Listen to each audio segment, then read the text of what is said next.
Hello, and welcome to Biblical Scrolls, where we take a deeper dive into the hard to interpret, the obscure, or even the misinterpreted passages of Scripture.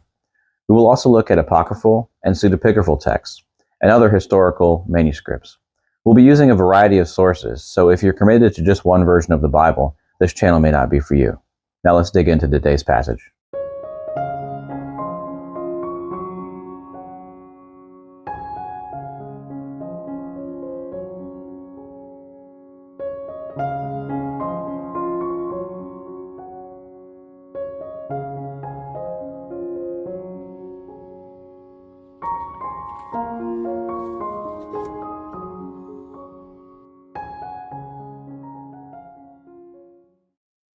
The passage for today is Deuteronomy 32, 8 and 9.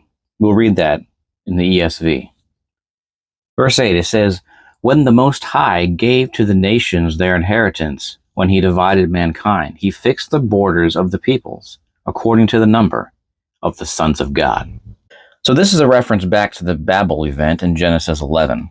The point I want to make in this video is that most English translations do not say sons of God here, like the ESV.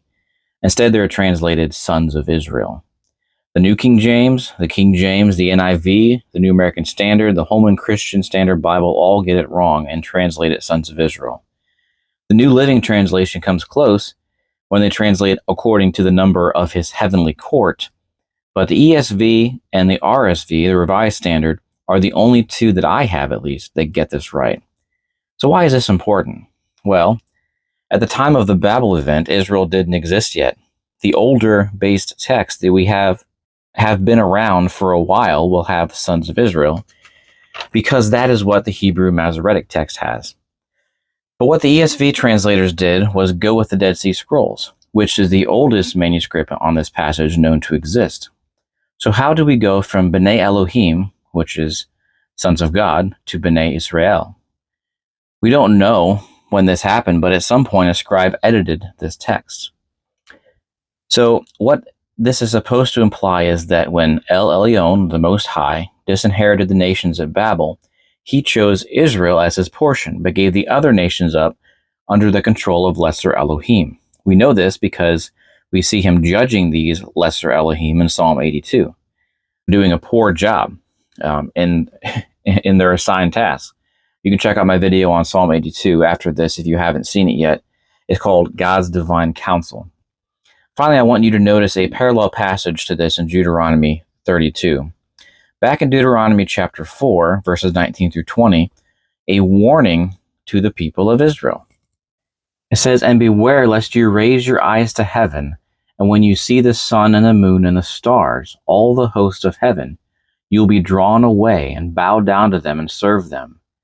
Things that the Lord your God has allotted to all the peoples under the whole heaven. But the Lord has taken you and brought you out of the iron furnace, out of Egypt, to be a people of his own inheritance, as you are this day."